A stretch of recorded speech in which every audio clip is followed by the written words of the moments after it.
Hello friends, ഇന്നത്തെ എപ്പിസോഡിൽ റൂമിലേക്ക് എത്തിയ സന്ദീപിനോടും സച്ചിയോടും അർച്ചന ആതിരയുടെ കാര്യത്തിലെടുക്കുന്ന തീരുമാനത്തെ കുറിച്ച് പറയുന്നു. ഇപ്പോ ഇവിടെ സംഭവിച്ചതൊക്കെ നമ്മൾ ചിന്തിക്കുന്നത് പോലെയായിരുന്നു നടന്നിരുന്നെങ്കിൽ കൃത്യമായി ഒരു തീരുമാനത്തിലെത്തുമായിരുന്നു. പക്ഷെ ഇപ്പോ ചില സമയത്താണെങ്കിൽ പോലും നമ്മൾ എല്ലാവരുടെയും അനുവാദത്തിനായി കാത്തിരിക്കുമ്പോൾ ഒരു ഉചിതമായ തീരുമാനത്തിലേക്ക് കാര്യങ്ങൾ എത്തുകയില്ല എന്ന് അർച്ചന അറിയിച്ചു. അപ്പോഴേക്കും സന്ദീപ് പറഞ്ഞു, അച്ഛനും മറ്റുള്ളവരും ചേർന്ന് ഒരു തീരുമാനം എടുക്കുമെന്നാണ് ഞാൻ കരുതിയത്. ഞാൻ എല്ലാ സത്യങ്ങളും തുറന്നു പറഞ്ഞിട്ടും ഒരു തീരുമാനത്തിലെത്താൻ ഇവിടെ ആർക്കും കഴിയുന്നില്ലെങ്കിൽ പിന്നെ ഞാൻ എന്താ ചെയ്യേണ്ടത്? അർച്ചനടുത്ത് പറ എന്ന് സന്ദീപ് അറിയിച്ചു. അത് കേട്ടതും അർച്ചന വീണ്ടും എന്ത് പറയണമെന്നറിയാതെ വിഷമിച്ചിരിക്കുമ്പോ സന്ദീപ് ചോദിച്ചു, ആതിരയെ ഞാൻ വിളിച്ചുകൊണ്ട് വരട്ടെ, അതോടെ ഈ പ്രശ്നത്തിന് പരിഹാരമായാലോ എന്ന് ചോദിക്കുമ്പോഴേക്കും അർച്ചന പറഞ്ഞു, എന്തായാലും ഇനി ആലോചിച്ചിരിക്കാൻ നമുക്ക് സമയമില്ല. എത്രയും പെട്ടെന്ന് തന്നെ ഇതിനൊരു തീരുമാനം കണ്ടെത്തണം എന്നതാണ് ഇതിന്റെ സത്യാവസ്ഥ. എന്തായാലും ഒരു കാര്യം ചെയ്യാം, നമുക്ക് അച്ഛനോട് സാവധാനത്തിൽ കാര്യങ്ങൾ പറഞ്ഞാൽ അച്ഛനെ മനസ്സിലാക്കുക എന്നാണ് എന്റെ വിശ്വാസം. ഇവിടുത്തെ അച്ഛനോട് നമ്മൾ കാര്യങ്ങൾ അവതരിപ്പിച്ചാൽ അർച്ചന എത്രയും പെട്ടെന്ന് ഈ പ്രശ്നത്തിന്റെ പരിഹാരം കണ്ടെത്താൻ കഴിയും. പക്ഷെ അച്ഛനോട് നമ്മൾ സംസാരിക്കുമ്പോൾ നമ്മൾ അച്ഛനെ തനിച്ചായിരിക്കണം സംസാരിക്കാനായി ചെല്ലുന്നത്. ആ സമയത്ത് അവന്തികേടത്തിയും മറ്റാരും കൂടെ ഉണ്ടാകരുത്. കാരണം ഈ വീട്ടിൽ ആതിരയും സന്ദീപും ഒന്നിക്കരുത് എന്ന് ആഗ്രഹിക്കുന്നവരുടെ കൂട്ടത്തിലുള്ളവരാണ് അവർ. അതുകൊണ്ട് തന്നെ അങ്ങനെയുള്ള ആഗ്രഹം നിലനിർത്തുന്നവർക്കിടയിലേക്കാണ് നമുക്ക് ആതിരയെ കൊണ്ടുവരേണ്ടതും ആതിരയെ കൊണ്ടുവരാൻ നമ്മൾ ആഗ്രഹിക്കുന്നതും. അത് ഓർത്തു വേണം അച്ഛനോട് സംസാരിക്കാനായി പോകുവാനെന്ന് അർച്ചന ഓർമ്മിപ്പിച്ചു. അപ്പോഴേക്കും വൃന്ദാവനത്തിൽ കമലടത്തിക്ക് നെല്ലിശ്ശേരിയിലേക്ക് പോയവരുടെ ഭാഗത്തു നിന്നുണ്ടായ നീക്കങ്ങൾ എന്താണെന്ന് അറിയാത്തതിന്റെ ടെൻഷനായിരുന്നു. ആ സമയം അവിടേക്ക് എത്തിയ മീരയോട് കമലടത്തി പറഞ്ഞു, എന്റെ മീരെ, നീ അവിടെ ആരെങ്കിലും ഒന്ന് വിളിക്ക്, അല്ലെങ്കിൽ അനൂപിനെ വിളിച്ചു ചോദിക്ക് എന്തായി അവിടുത്തെ തീരുമാനമെന്ന്. എനിക്കാണ് ഇവിടെ ഇരുന്ന് തിരിപ്പുറയ്ക്കുന്നില്ല എന്ന് കമലടത്തി പറയുമ്പോ മീര പറഞ്ഞു, അത് അമ്മ ഇങ്ങനെ ടെൻഷൻ ആവേണ്ട കാര്യമൊന്നുമില്ല. ഞാൻ അവിടെ എല്ലാരെയും വിളിച്ചു നോക്കി, ആരെയും വിളിച്ചിട്ട് കിട്ടുന്നില്ല. പിന്നെ അമ്മ ഇതുപോലെ ടെൻഷൻ ആവേണ്ട കാര്യമൊന്നുമില്ലെന്ന് ഞാൻ പറഞ്ഞില്ലേ, അത് വേറൊന്നും കൊണ്ടല്ല. ഈ പ്രശ്നത്തിന് ഇവിടുന്ന് അച്ഛനും അനൂപേണ്ണനും ചെന്ന് സംസാരിക്കുമ്പോൾ അവർക്ക് കാര്യം മനസ്സിലാവും. കാരണം ഇനിയും ഈ പ്രശ്നം മുന്നോട്ട് കൊണ്ടുപോയാൽ അത് അവരുടെ കുടുംബത്തിലൂടെയാണല്ലോ നാണക്കേട് ഉണ്ടാകുന്നത്. അതുകൊണ്ട് തന്നെ പ്രശ്നം പരിഹരിച്ചിട്ടുണ്ടാവും. ഉടനെ തന്നെ ആതിരയും സന്ധ്യയുമായിട്ടുള്ള വിവാഹം നടത്താൻ തീരുമാനിച്ചു കാണും. പിന്നെ അനൂപേട്ടനോട് അമ്മ പറയണം, വലിയ ആർഭാടകരമായ ഒരു കല്യാണം ഒന്നും നടത്തണ്ടായെന്ന്. ഒരു ക്ഷേത്രത്തിൽ വെച്ച് ആ ചെറുക്കന്റെ കയ്യിലേക്ക് ആതിരയെ പിടിച്ചു കൊടുക്കുക, അത്ര മാത്രം ചെയ്താൽ മതി. അല്ലാതെ ഇനി ഇതിനു വേണ്ടി വലിയ കല്യാണവും ഒന്നും ആവശ്യമില്ല, അത്രയും വലിയ ആർഭാടത്വമൊന്നും ഇനി കാണിക്കണ്ട എന്ന് പറഞ്ഞു. അങ്ങനെ സംസാരിച്ചുകൊണ്ട് നിൽക്കുമ്പോ ഗേറ്റ് വന്ന് അവിടേക്ക് അനൂപും ദയാനന്ദ മാഷും എത്തി. രണ്ടുപേരുടെ അകത്തേക്ക് കയറി വന്ന് കണ്ടതോടെ വേഗം കമലടത്തിയും മീരയും കൂടി അരികിലേക്ക് ഓടിയെത്തി. എന്തായി എന്തായി മാഷെ, നെല്ലിശ്ശേരിയിൽ ചെന്നിട്ട് എന്തായി തീരുമാനം? അപ്പോഴേക്കും ബൈക്കിൽ നിന്ന് ഇറങ്ങിയ മാഷ് പറഞ്ഞു, ഒന്നും നടന്നില്ല. അവിടെ ചെന്നിട്ട് നമ്മൾ പ്രതീക്ഷ പോലെയൊന്നും അല്ല. ഇനി ഒരിക്കലും അവരെ ഒന്നിപ്പിക്കുകയില്ല എന്നുള്ള നിലപാടിലാണ് അവിടെ എല്ലാവരും നിൽക്കുന്നത്. ആതിരയുടെയും സന്ദീപിന്റെയും വിവാഹത്തെക്കുറിച്ച് അവർക്ക് യാതൊരു അഭിപ്രായവുമില്ല. അവരെ ഒന്നിപ്പിക്കാൻ അവർക്ക് ആർക്കും താല്പര്യമില്ല എന്ന് മാത്രമല്ല, ഇക്കാര്യം പറഞ്ഞുകൊണ്ട് ഇവിടെ നിന്ന് ആരും അങ്ങോട്ട് ചെല്ലണ്ട എന്നാണ് അവരുടെ നിലപാട് എന്നറിയിച്ചു. അത് കേട്ടതോടെ അവിടെ പുറത്തേക്ക് ആതിരയും എത്തി. ആകെ സങ്കടത്തോടെ നിൽക്കുമ്പോ മീരയും കമലടത്തിയും ഒക്കെ ആഗ്രഹിച്ചതുപോലെയൊന്നും അല്ല നെല്ലിശ്ശേരിയിൽ നിന്നുണ്ടായ അനുഭവം എന്ന് ദയാനന്ദ മാഷിൽ നിന്ന് അവരറിഞ്ഞു. അവസാനം അവന്തികയുടെ വാക്കുകൾ കേട്ട് അനൂപ് അവന്തികയുമായി വലിയൊരു സംസാരത്തിലേക്ക് എത്തേണ്ടി വന്നുവെന്നും രണ്ടുപേരും തമ്മിൽ വലിയ വാക്കുതർക്കം ഉണ്ടാവുകയും ചെയ്തു. പിന്നീട് മുഷിഞ്ഞാണ് അവിടെ നിന്ന് ഇറങ്ങിപ്പോകുന്നത്. അനൂപിന് ആകെ ദേഷ്യവുമായി പോയി എന്നറിയിച്ചു. എല്ലാം കേട്ടതിന് ശേഷം ഉടനെ മീര പറഞ്ഞു, അല്ല, എന്തിനാ അനൂപേട്ടൻ എടുത്തു ചാടി അവരോട് ദേഷ്യപ്പെടാനൊക്കെ പോയത്? നമ്മുടെ കുട്ടിയുടെ കയ്യിലെ പ്രശ്നത്തിന് നമ്മള് അവരോട് എത്രയും വേഗം ഒരു പരിഹാരം കാണുമെന്ന് പറയാനല്ലേ പോയത്. എന്നിട്ട് അനൂപേട്ടൻ എന്തിനാ ദേഷ്യപ്പെട്ടത് എന്ന് ചോദിച്ചു. ഉടനെ മീര എടുത്തു ചാടി ഇങ്ങനെ അനൂപേട്ടൻ സംസാരിച്ച് ശരിയായില്ലെന്ന് പറഞ്ഞ് കുറ്റപ്പെടുത്തുന്ന കേട്ടതും അനൂപ് പറഞ്ഞു, പിന്നെ ഞാൻ എന്തായിരുന്നു ചെയ്യേണ്ടിയിരുന്നത്? സന്ദീപുമായിട്ടുള്ള വിവാഹത്തിന് നമ്മള് എല്ലാ ഒത്താശയും ചെയ്തു കൊടുത്തെന്നും അവർക്ക് രണ്ടുപേർക്കും വേണ്ട സൗകര്യങ്ങളൊക്കെ ഒരുക്കി കൊടുക്കാൻ നമ്മളും കൂട്ടുനിന്നൊക്കെ അവര് പറഞ്ഞാൽ പിന്നെ അവന്തികയുടെ ആ വർത്തമാനം കേട്ട് ഞാൻ മിണ്ടാതിരിക്കണമായിരുന്നോ എന്ന് മീരയുടെ ദേഷ്യത്തോടെ അനൂപ് ചോദിച്ചു. അപ്പോഴേക്കും ഒന്നും മിണ്ടാതെ മാറി നിൽക്കുന്ന ആതിരയുടെ അരികിലേക്ക് അനൂപ് എത്തിയിട്ട് പറഞ്ഞു, അതെ, നിന്റെ ദേവനുണ്ടല്ലോ, മറ്റാരും അറിയാതെ നിന്റെ കഴുത്തിൽ താലി കെട്ടി നിന്നെ ഈ അവസ്ഥയിലാക്കിയവൻ, അവനെ ആ വീട്ടിലേ ഉണ്ടായിരുന്നില്ല. അവന് ചിലപ്പോ നിന്നെ സ്വീകരിക്കാൻ മടിയുണ്ടായിരിക്കും, അല്ലെങ്കിൽ അവിടെയുള്ളവരെല്ലാവരും കൂടി അവനെ മറ്റെവിടേക്കെങ്കിലും മാറ്റി കാണും, അതാവാനാണ് സാധ്യത എന്ന് അറിയിച്ചു. അത് കേട്ട ഉടനെ മീര വേഗം അനൂപിന്റെ അരികിലേക്ക് എത്തിയിട്ട് ചോദിച്ചു, എന്നാലും അനൂപേട്ട അങ്ങനെ അങ്ങ് വെറുതെ അങ്ങ് വേണ്ടെന്ന് വെക്കാൻ പറ്റുമോ ഇവളെ? അവൻ അങ്ങനെ അങ്ങ് തീരുമാനിച്ചാലേ ഈ കാര്യത്തിന് പരിഹാരം ഉണ്ടാക്കാൻ അവൻ എവിടെ പോയി വിളിച്ചാലും നമുക്ക് സാധിക്കും. അതെ, ആതിരയെ കൊണ്ടൊരു പെറ്റീഷൻ അങ്ങ് പോലീസിൽ കൊടുത്താൽ മതി. അവൻ എവിടെ പോയി വിളിച്ചാലും അവനെ അവിടെ നിന്ന് പോലീസ് പിടിച്ചുകൊണ്ട് വരുമെന്ന് മാത്രമല്ല, ഇനി മുതൽ ആതിരയുടെ കാര്യത്തിൽ അവൻ എന്നും ആതിരയുടെ ഒപ്പം ഉണ്ടാകണമെന്നുള്ള തീരുമാനത്തിൽ അവരെത്തും. അങ്ങനെ അങ്ങോട്ട് അവര് വെറുതെ നമ്മളെ അങ്ങ് മോശക്കാരാക്കാൻ നോക്കണ്ട എന്ന് അനുവേണ്ടി പറയാൻ പാടില്ലായിരുന്നോ? ഇതോടെ എല്ലാത്തിനും പരിഹാരം ഉണ്ടാകുകയും ചെയ്യും. അതിനു വേണ്ട കാര്യങ്ങളൊക്കെ നമുക്കറിയില്ലേ? ഇത് ഈ നാട്ടിൽ അത് ആദ്യമായി നടക്കുന്ന കാര്യമൊന്നും അല്ലല്ലോ എന്ന് മീര അനുവിനോട് ചോദിച്ചതും അനൂപ് പറഞ്ഞു, അങ്ങനെ പോലീസ് സ്റ്റേഷനിൽ കൊണ്ടുപോയി കേസ് കൊടുത്തിട്ട് എന്തിനാ മീര ഇവളെ വേണ്ടെന്ന് പറഞ്ഞ് അങ്ങനെ ഒളിവിൽ താമസിക്കുന്നവന്റെ കയ്യിലേക്ക് ഇവളെ നിർബന്ധപൂർവ്വം പിടിച്ചേൽപ്പിച്ചിട്ട് ഇനിയുള്ള ജീവിതകാലം മുഴുവൻ ഇവൾ അവന്റെ മുന്നിൽ കിടന്ന് നരകിക്കാനോ? അതോടൊപ്പം തന്നെ ഇവളെ ആ വീട്ടിലേക്ക് കൊണ്ടുപോകാൻ ഒട്ടും താല്പര്യമില്ലാത്തവരുടെ മുന്നിൽ കിടന്ന് ഇവള് ഇനി അനുഭവിക്കണോ ആ കുഞ്ഞിനെയും കൊണ്ട്? അങ്ങനെയുള്ള ഒരു അവസ്ഥയിലേക്ക് എന്നെ അനുജത്തിയെ കൊണ്ടുതള്ളാൻ ഞാൻ തയ്യാറല്ല എന്ന് പറഞ്ഞതും കമലെടുത്ത് ചോദിച്ചു, പിന്നെ നീ എന്താ അനൂപേ പറയുന്നത്? അങ്ങനെ അങ്ങ് വേഗം ഇതിനൊരു പരിഹാരം കാണാൻ കഴിയുമോ? അവൾക്കും വേണ്ടേ ഒരു ജീവിതം? അവളുടെ കണ്ണുനീര് കണ്ടുകൊണ്ട് നമുക്കിങ്ങനെ ജീവിക്കാൻ കഴിയുമോ അനൂപേ എന്ന് ചോദിച്ചു. ഉടനെ മീരടുത്തി പറഞ്ഞു, അതെ, അത് മാത്രമല്ല, പെങ്കൊച്ചിന്റെ കാര്യത്തിലെ സന്ദീപും ആതിരയും തമ്മിലുള്ള വിവാഹം കഴിഞ്ഞ കാര്യം നമുക്ക് മാത്രമേ അറിയൂ അനൂപേട്ട. ഈ നാട്ടുകാർക്ക് അറിയില്ല. അതുകൊണ്ട് കുറച്ചു ദിവസം കഴിയുമ്പോഴേ അവളുടെ വയറ് അങ്ങ് പുറത്തേക്ക് വരാൻ തുടങ്ങും. പിന്നെ ബലൂണിന്റെ കാറ്റ് നമ്മുടെ സൗകര്യാർത്ഥം ഊതി കളയുന്നത് പോലെ അങ്ങനെ പെട്ടെന്ന് കളയാനൊന്നും പറ്റുന്ന ഒരു കാര്യമല്ല അങ്ങനെ വയറ് പുറത്തേക്കായി വരുന്ന സമയത്ത്. അതുകൊണ്ട് തന്നെ എത്രയും പെട്ടെന്ന് ഇതിനൊരു പരിഹാരം കണ്ടേ തീരൂ. ഇത് നമുക്ക് കൂടി നാണക്കേടും മാനക്കേടും ഉണ്ടാവുന്ന കാര്യമാണ്. അതോടൊപ്പം തന്നെ നമുക്ക് പണത്തിന് കുറവുണ്ടെന്നല്ലേ ഉള്ളൂ. നെല്ലിശ്ശേരിക്കാരുടെ അത്രയും പണമില്ലെങ്കിലും അഭിമാനത്തിന് നമുക്ക് കുറവൊന്നുമില്ല. അതുകൂടി അനുപേട്ടൻ ഓർമ്മിക്കണം എന്ന് പറഞ്ഞതും അനൂപ് പറഞ്ഞു, അതെ, ഇനി ഇതിനെക്കുറിച്ച് ഒരു സംസാരമായി നെല്ലിശ്ശേരിയിലേക്ക് പോവോ അവിടുന്ന് ആരെങ്കിലും ഇവിടേക്ക് വരികയോ ചെയ്യേണ്ട കാര്യമില്ല. ഈ പ്രശ്നത്തിന് ഒരു പരിഹാരം ഞാൻ പറഞ്ഞത് തന്നെയാണ്. ഇതോടെ എല്ലാ പ്രശ്നത്തിനും പരിഹാരമാവുകയും ചെയ്യും. അപ്പോഴേക്കും കമലെടുത്ത് ചോദിച്ചു, എന്താ അനൂപൻ ഈ പറയുന്നത്? ഉടനെ തന്നെ അനൂപ ആതിര അരികിലേക്ക് എത്തിയിട്ട് പറഞ്ഞു, നാളെ തന്നെ ഇവളുടെ വയറ്റിലുള്ള കുഞ്ഞിനെ അബോർഷൻ ചെയ്യണം. നാളെ തന്നെ ഇവളെ ഹോസ്പിറ്റലിലേക്ക് കൊണ്ടുപോകണം. ഇത് ഈ നാട്ടിൽ പുതിയതായിട്ട് സംഭവിച്ച കാര്യമൊന്നുമല്ല. ഇത് മിക്ക സ്ഥലങ്ങളിലും സംഭവിക്കാറുള്ളതുമാണ്. ഇവളുടെ കുഞ്ഞിന്റെ അബോർഷൻ നടത്തിയതിനു ശേഷം പിന്നെ അവനുമായിട്ടുള്ള ഡിവോഴ്സ് അത് നമുക്ക് വാങ്ങിച്ചെടുക്കുകയും ചെയ്യാം. പിന്നെ ഒരു ജീവിതം ഇവൾക്കുണ്ടാകും. അത് മതി എന്ന് അനു പറയിച്ചു. ഒരു ഹോസ്പിറ്റലിലേക്ക് പോകേണ്ട കാര്യമേ ഉള്ളൂ. നാളെ എന്തായാലും അതോടെ എല്ലാത്തിനും പരിഹാരമാകും. നാളെ മീരെ നമുക്ക് ഹോസ്പിറ്റലിലേക്ക് പോകാം, നീയും വരണം കൂടെ എന്ന് പറഞ്ഞ് അനൂപ് അകത്തേക്ക് പോകാൻ ഒരുങ്ങുമ്പോഴേക്കും ആതിര പറഞ്ഞു, അനുപേട്ട ഇപ്പൊ അനുപേട്ടൻ പറഞ്ഞ ഈ തീരുമാനമുണ്ടല്ലോ അതൊരിക്കലും നടപ്പിലാവാൻ പോകുന്നില്ല. എന്റെ വയറ്റിലുള്ള കുഞ്ഞിനെ ഇല്ലാതാക്കാൻ ഞാൻ സമ്മതിക്കില്ല എന്നാ പറഞ്ഞത് എന്ന് ആതിര അറിയിച്ചതും അനൂപ് വേഗം അരികിലേക്ക് എത്തിയിട്ട് പറഞ്ഞു, പിന്നെ നീ എന്ത് ചെയ്യാൻ പോവാ? അച്ഛനെ പോലും ചൂണ്ടിക്കാട്ടാൻ കഴിയാറെ അച്ഛനില്ലാത്ത ഈ കുഞ്ഞിനുമായിട്ട് നീ ഇനി ജീവിക്കാനാണോ പോകുന്നത് എന്ന് ചോദിച്ചതും ആതിര പറഞ്ഞു, അങ്ങനെയല്ല, എന്റെ കാര്യത്തിൽ താലി കെട്ടിയിട്ട് ഒരാളുണ്ടല്ലോ, അയാള് ഇക്കാര്യത്തിൽ തീരുമാനം ഉണ്ടാക്കും. അനുപേട്ടനേക്കാളും എന്റെ കാര്യത്തിൽ തീരുമാനമെടുക്കാനും ഈ ഒരു പ്രശ്നത്തിന് പരിഹാരം കാണാനും സന്ദീപിനെ സാധിക്കുകയുള്ളൂ. അന്ന് എല്ലാവരെയും മുന്നിൽ വെച്ച് സന്ദീപ് വിളിച്ചു പറഞ്ഞതാണല്ലോ ഈ കാര്യങ്ങളൊക്കെ. പിന്നെ എന്റെ കാര്യത്തിൽ തീരുമാനം പറയേണ്ട പിന്നെ ആരാ എന്ന് ചോദിച്ചതും ഉടനെ അനൂപ് പറഞ്ഞു, തൽക്കാലം ഇതിൽ തീരുമാനം നീ എടുക്കണ്ട, അതിനുള്ള ആളല്ല നീയാ.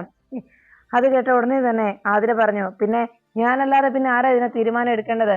ഇപ്പോ അനുപേട്ടനേക്കാളും ഇക്കാര്യത്തിൽ തീരുമാനം എടുക്കാനുള്ള അധികാരവും അവകാശവും സന്ദീപിനാണ്. കാരണം ഞാനിപ്പോ സന്ദീപിന്റെ ഭാര്യയാണ്.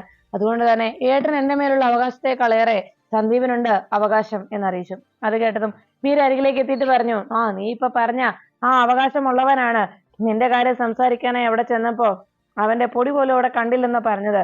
അവൻ നിന്നെ വേണ്ടെന്ന് പറഞ്ഞ് മാറി താമസിക്കുന്നത് എന്ന് പറഞ്ഞത്. ഉടനെ ആതിര പറഞ്ഞു, അന്ന് എല്ലാവരും കേൾക്കെ സന്ദീപ് വിളിച്ചു പറഞ്ഞതല്ലേ എന്റെ വിവാഹ കാര്യം.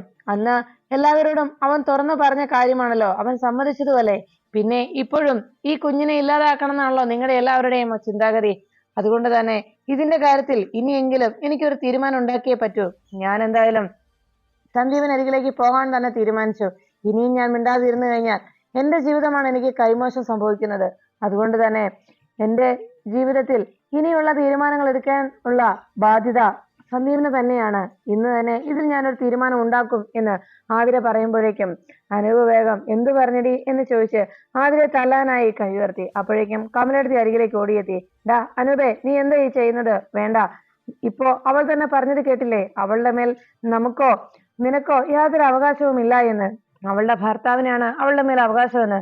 ആ നിലയ്ക്ക് നമ്മൾ ആരും അവളോട് നീ ഒന്നും പറയുകയോ ഒന്നും ചെയ്യണ്ട എന്ന് പറഞ്ഞതും മീര പറഞ്ഞു, അതെ, നിന്റെ തോന്നിവാസത്തിന് ഈ കുഞ്ഞിനെ പ്രസവിക്കാനാണ് നിന്റെ തീരുമാനമെങ്കിലേ ആശുപത്രി കൊണ്ടുപോകാനോ മറ്റു കാര്യത്തിൽ നിന്നും ഇവിടെ ആരെയും നീ പ്രതീക്ഷിക്കേ വേണ്ട എന്ന് പറഞ്ഞു. അത് കേട്ടതും ആതിര പറഞ്ഞു, ഞാനത് ആരെയും പ്രതീക്ഷിക്കുന്നൊന്നുമില്ല. അത് കാലേക്കൂട്ടി മനസ്സിലാക്കി തന്നെയാണ് ഞാൻ ഇത്രയും നാളും ജീവിച്ചത്. ഇനി എന്താ വേണ്ടെന്ന് എനിക്കറിയാം. എന്റെ ജീവിതത്തിലെ ഇനിയൊരു തീരുമാനം എടുക്കേണ്ടത് ഏത് രീതിയിലാണെന്ന് എനിക്കറിയാം. ഇപ്പോ ഈ അവസരത്തിലെങ്കിലും ഞാൻ ഇനിയും എന്റേതായ രീതിയിൽ ഒരു തീരുമാനത്തിൽ എത്തിയില്ല എങ്കിൽ മറ്റുള്ളവർ പറയുന്നത് കേട്ട് ഇത്രയും നാൾ ഞാൻ അനുസരണയോടെ നിന്നു. ഇനി എനിക്ക് അതിന് കഴിയില്ല. എനിക്ക് തന്നെയാണ് എന്റെ ജീവിതം കൈമോശം സംഭവിക്കുന്നത്. അതുകൊണ്ട് തന്നെ ഞാൻ തീരുമാനിച്ചു കഴിഞ്ഞു. ഇനി ഒരു നിമിഷം ഇവിടെയില്ല. ഞാൻ എന്റെ ഭർത്താവിന്റെ അരികിലേക്ക് പോവുകയാണ് എന്ന് പറഞ്ഞ് ആതിര വേഗം തന്റെ റൂമിലേക്ക് ചെന്നു.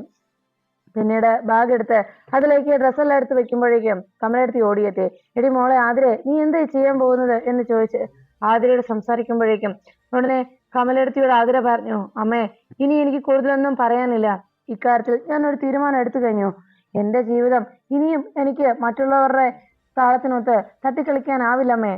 ഇത്രയും നാളും എല്ലാവരും ചേർന്ന് ഒരു നല്ലൊരു തീരുമാനത്തിലെത്തി ഞങ്ങളെ ഒന്നിപ്പിക്കുമെന്നാണ് കരുതിയത്.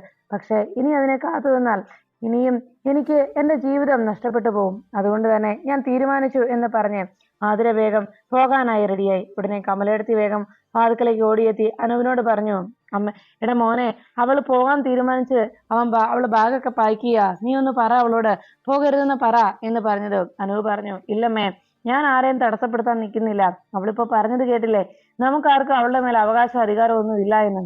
അതുകൊണ്ട് തന്നെ അവളുടെ വാക്ക് വിശ്വസിച്ച് അവൾ പറഞ്ഞത് കേട്ട് വീണ്ടും നാണം കെട്ടാ നെല്ലിശ്ശേരിയിൽ പോയതാണ്. ഇനിയും നെല്ലിശ്ശേരിയിലേക്ക് പോയി അവൾക്ക് വേണ്ടി ഇനിയും യാചിക്കാൻ എന്നെ കൊണ്ട് വയ്യമ്മേ. അവരുടെ എല്ലാം കുത്തുവാക്കുകളും പരിഹാസവും എല്ലാം കേട്ടുമടുത്തു. അവൾ എന്താന്ന് വെച്ചാൽ ചെയ്യട്ടെ, ഇനി ഞാനൊന്നും പറയില്ല എന്ന് പറഞ്ഞ് അനൂപ് അങ്ങനെ നിൽക്കുമ്പോഴേക്കും ആതിര പോകാനായി റെഡിയായി. തന്റെ പേഴ്സ് എടുത്ത് പോകുന്നതിന് വേണ്ടിയുള്ള വണ്ടിക്കൂലിയൊക്കെ എടുത്ത് നോക്കുമ്പോഴേക്കും അതിലിരുന്ന് താൻ ഇത്രയും നാൾ ഒളിപ്പിച്ചു വെച്ച തന്റെ താലിമാല കാണുന്നു. ഉടനെ തന്നെ ആ താലിമാല ആതിര തന്റെ കഴുത്തിൽ അണിഞ്ഞു. അതിനുശേഷം ഭാഗമെടുത്ത് പോകാൻ തീരുമാനിച്ചുറച്ച് ഇറങ്ങാൻ തുടങ്ങുമ്പോഴേക്കും അവിടെ കമലെടുത്ത് വീണ്ടും ദയാനന്ദമാഷ് അരികിലേക്ക് എത്തി പറഞ്ഞു, മാഷെ, ഇത് അവള് പോകാൻ തന്നെയാണ്, റെഡി ആവുന്നു എന്ന് പറഞ്ഞപ്പോ ദയാനന്ദമാഷ് പറഞ്ഞു, ഇല്ലടോ, താൻ വിഷമിക്കൊന്നും വേണ്ട, അവൾ പോകത്തൊന്നുമില്ല, താൻ സമാധാനപ്പെട്ടിരിക്കുക എന്ന് പറഞ്ഞ് കമലെടുത്തിയെ ദയാനന്ദമാഷ് ആശ്വസിപ്പിച്ചു. ഈ സമയത്ത് ആതിര പോകാനായി ബാഗെടുത്ത് പുറത്തേക്ക് ഇറങ്ങാൻ ഒരുങ്ങുമ്പോഴാണ് തന്റെ കബോർഡിന് മേളിലിരുന്ന സിന്ദൂരച്ചെപ്പ് കണ്ടത്. ഉടനെ തന്നെ ആതിര ചെന്ന് അതിൽ നിന്ന് സിന്ദൂരം എടുത്ത് തന്റെ സീമന്തരേഖയിലിട്ട് അല്പനേരം സന്ദീപ് തന്റെ കഴുത്തിൽ താലിയിട്ടതും അന്ന് സിന്ദൂരം അണിയിച്ചതുമായ നിമിഷങ്ങളെ കുറിച്ച് ഓർമ്മിച്ചു. ഈ സമയത്ത് കമലെടുത്ത് വീണ്ടും വീണ്ടും അനൂപിനോടും എല്ലാവരോടുമായിട്ട് ആതിരയെ പിടിച്ചു നിർത്താനായി പറഞ്ഞുകൊണ്ടിരിക്കുമ്പോഴേക്കും ആതിര ഭാഗമെടുത്ത് വാതുക്കലേക്ക് എത്തി. എടി മോളെ, നീ പോകല്ലേ എന്ന് പറഞ്ഞ് നമുക്ക് എല്ലാത്തിനും പരിഹാരം ഉണ്ടാക്കാവിടി എന്ന് പറഞ്ഞുകൊണ്ട് കമലെടുത്തി ആതിരയെ തടയാൻ ശ്രമിക്കുമ്പോഴേക്കും അവിടേക്ക് ആവണിമോള് എത്തി. അല്ല ആന്റി, ഇത് എവിടെ പോവാ എന്ന് ചോദിച്ചതും ആതിര പറഞ്ഞു, മോളെ, ആന്റി സന്ദീപങ്ങളുടെ വീട്ടിലേക്ക് പോവാ, ഇനി ഒരു പക്ഷെ ആന്റി ഇവിടേക്ക് മടങ്ങി വരില്ല കേട്ടോ എന്ന് പറഞ്ഞ് ആതിര ഭാഗം എടുത്ത് പുറത്തേക്ക് ഇറങ്ങാൻ തുടങ്ങുമ്പോഴേക്കും കമലെടുത്തിയും ആവണിമോളും എല്ലാം അച്ഛനും എല്ലാം പിന്നാലെ ഓടിയെത്തി.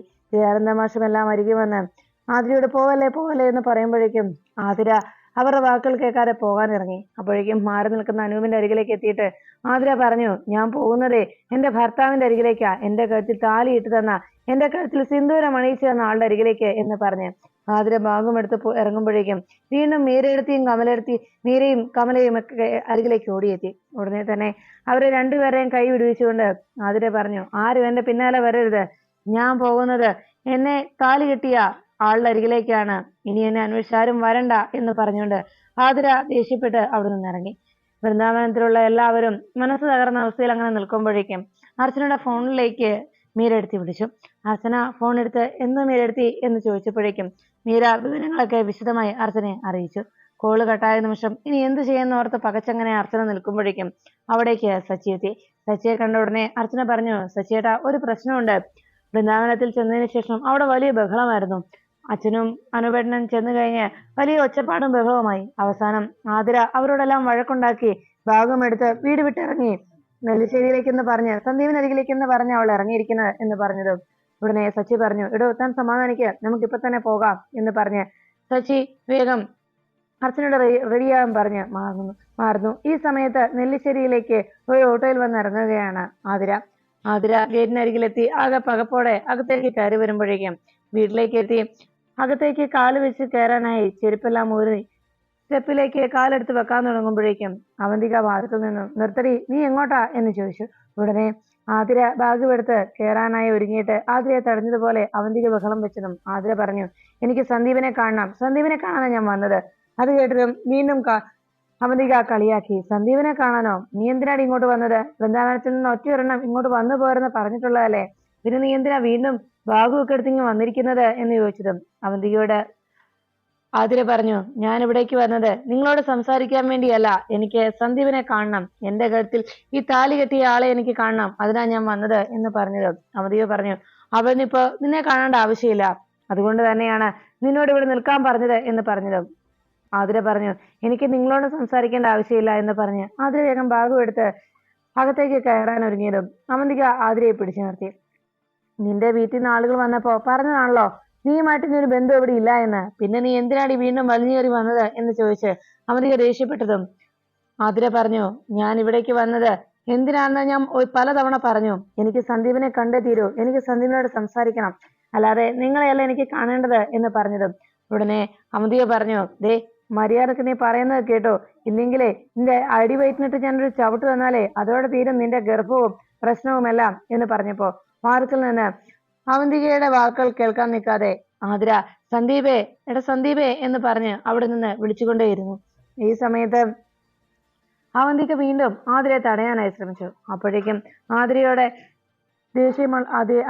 ദേഷ്യത്തോടെ അവന്തിക സംസാരിക്കുന്നത് കേട്ട് ആതിര പറഞ്ഞു, നിങ്ങൾ എന്നെ എന്ത് വേണമെങ്കിലും ചെയ്തു, എന്നെ തല്ലുവോ കൊല്ലുവോ എന്ത് വേണമെങ്കിലും ചെയ്തു, ഇവിടെ നിങ്ങൾ എന്നെ കൊന്നിട്ടാലും ശരി, ഞാൻ സന്ദീപിനെ കാണാതെ മടങ്ങില്ല, അത് തീർച്ച എന്ന് പറഞ്ഞ് വീണ്ടും ആതിര ബഹളം വെച്ചു.